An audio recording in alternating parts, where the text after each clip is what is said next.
bersama Ustaz Haji Hasan Muhammad dalam rancangan Tafsirul Quran.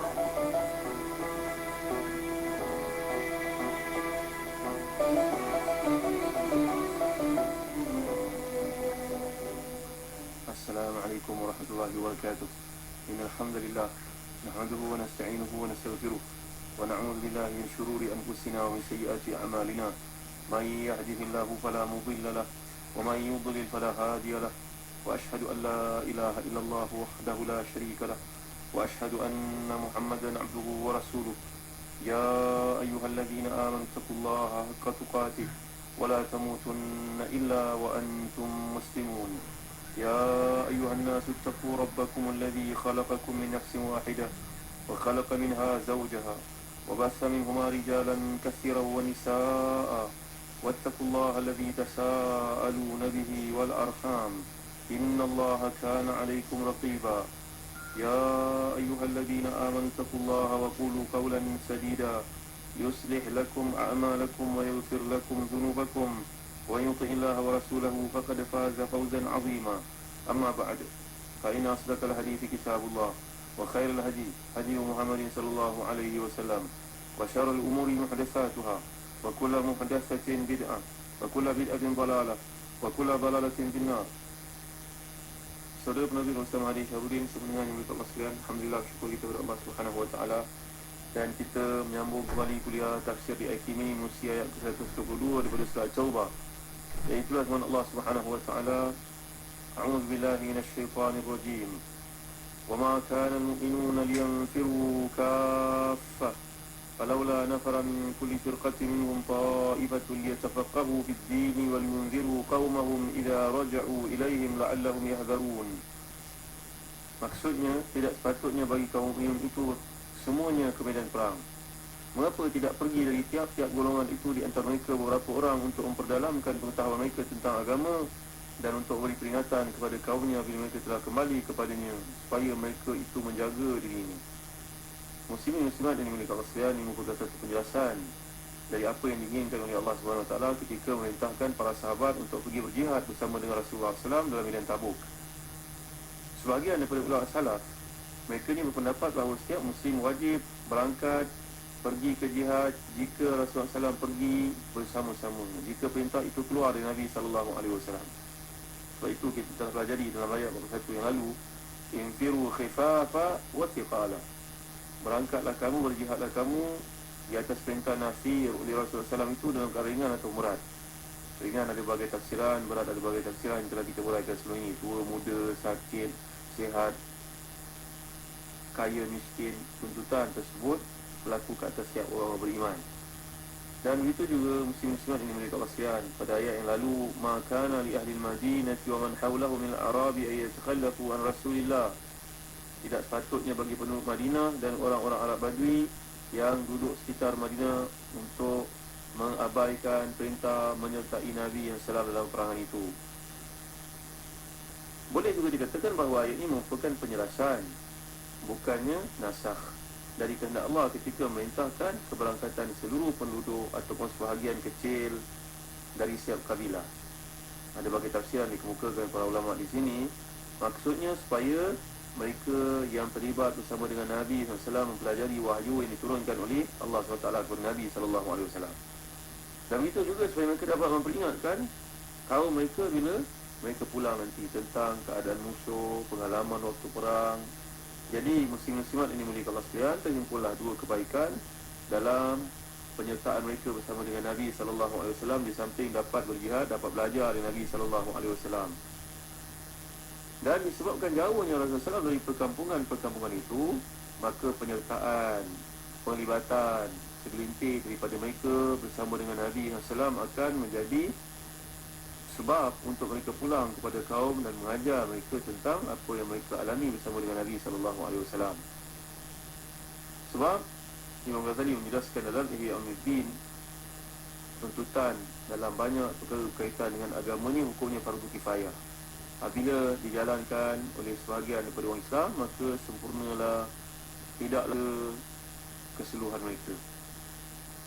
Selain dengan yang mereka sekalian, Ali bin Abi Talha menuturkan dari Ibnu Abbas radhiyallahu anhuma, tentang firman Allah yang sedang kita bincangkan ini, maksudnya tidak sepatut bagi orang-orang beriman berangkat semuanya ke medan jihad meninggalkan Nabi SAW bersendirian.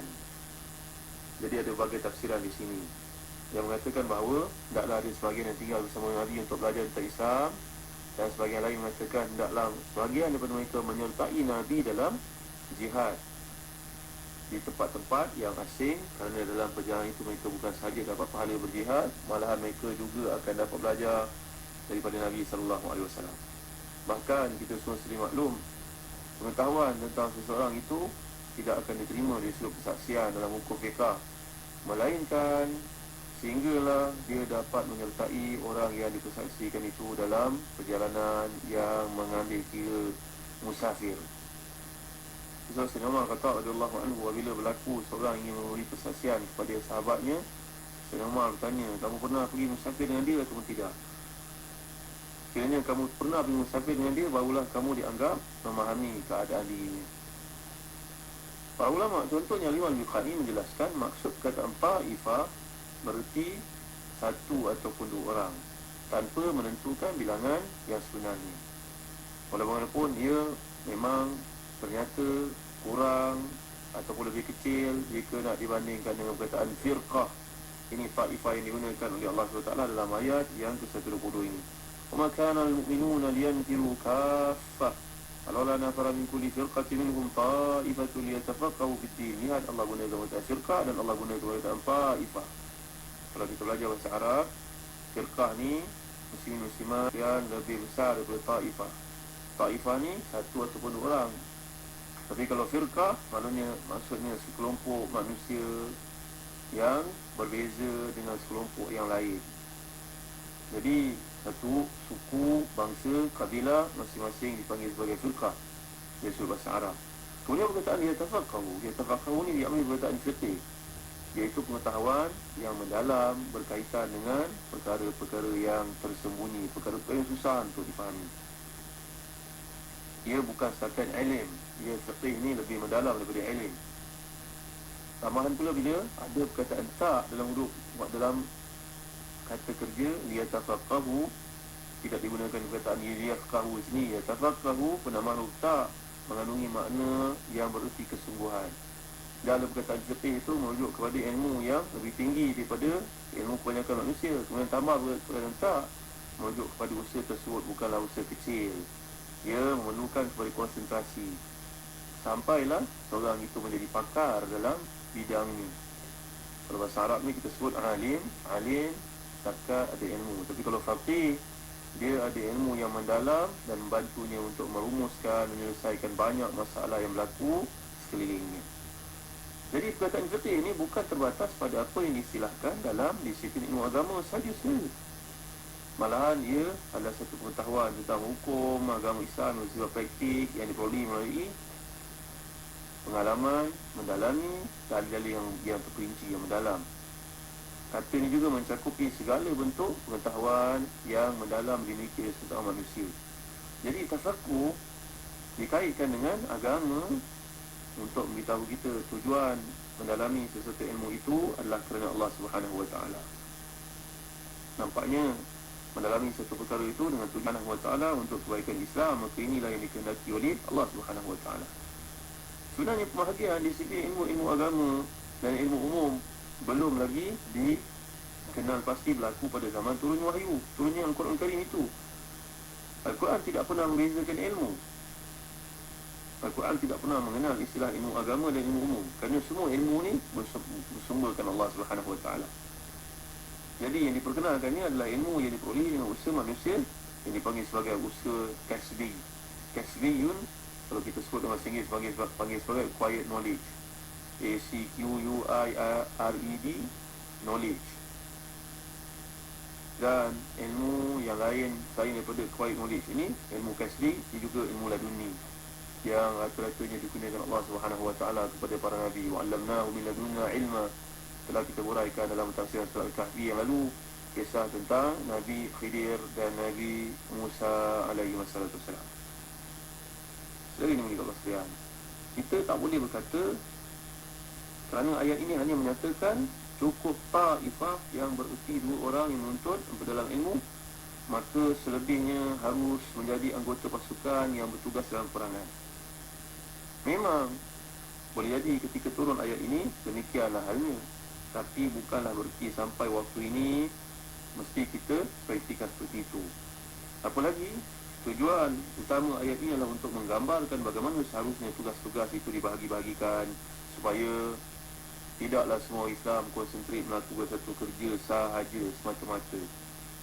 Kan itu, kita tidak dapat berkata bahawa masyarakat Islam ini ataupun pada zaman Nabi SAW hanya melakukan 2 sahaja tugas pokok, iaitu berperang dan menuntut ilmu agama. Tidak, banyak tugas yang lain. Tiap masyarakat yang ada pada waktu itu sampailah ke hari ini sepatutnya berkewajipan membahagikan diri mereka dalam fokus yang tertentu, kemampuan yang tertentu. Kullu ya'malu ala syakilati. Allah SWT telah menjadikan setiap orang ada keupayaan yang tertentu, maka digunakan kepada tujuan tersebut untuk kebaikan Islam. Jadi muslim-muslimat ini mulia Allah sekalian, ayat ini menjelaskan pentingnya memperdalamkan ilmu, menyampaikan maklumat yang tepat. Ia tidak kurang penting dari usaha untuk mempertahankan Islam, mempertahankan negara Islam dalam perangan. Bahkan pertahanan negara umat Islam ini berkaitan erat dengan kemampuan mereka menguasai ilmu pengetahuan dan apa yang dipanggil sebagai kemampuan mereka untuk mengawal manusia. Jadi sebahagian daripada ulama memahami ayat ini muslim-muslimat yang oleh sekalian bersangkutan berkaitan dengan 2 perkara asas, iaitu berkaitan dengan jihad dan berkaitan dengan ilmu.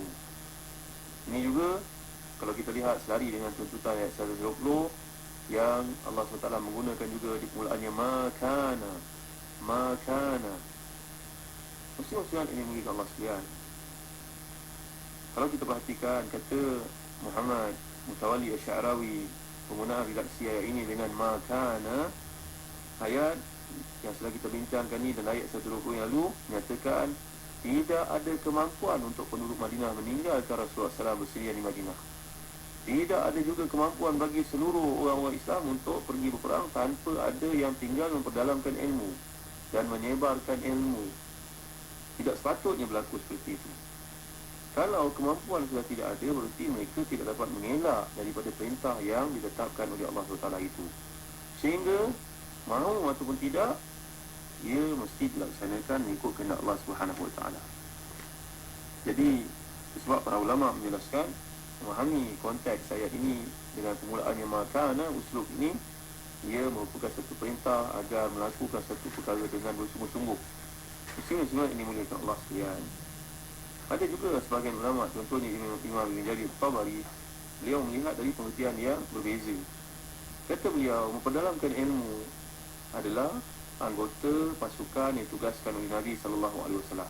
Sariyah ni maknanya segerombolan tentera yang kecil yang diutuskan Nabi SAW untuk membuat peninjauan. Jadi dengan perjuangan dan kemenangan menghadapi musuh yang mereka lakukan, mereka mendapat pengetahuan tentang kebenaran Islam dan pembelaan Allah kepada tentera-tenteranya, kepada agamanya, dan mereka akan kembali semula kepada kabilah mereka, kepada rakyat yang mereka datang daripadanya, yang tinggal bersama dengan Nabi SAW, menyampaikan bencana yang menimpa musuh-musuh Allah yang melawan mereka dalam perangan yang lalu. Jadi muslim-muslimat yang dimuliakan Allah sekalian, ini merupakan satu pandangan dari banyak pandangan yang dikemukakan oleh Ibn Jarir Tabari, dan dia disokong oleh antara mufassir yang moden, iaitu Syekh Qutb rahmatullah alaih.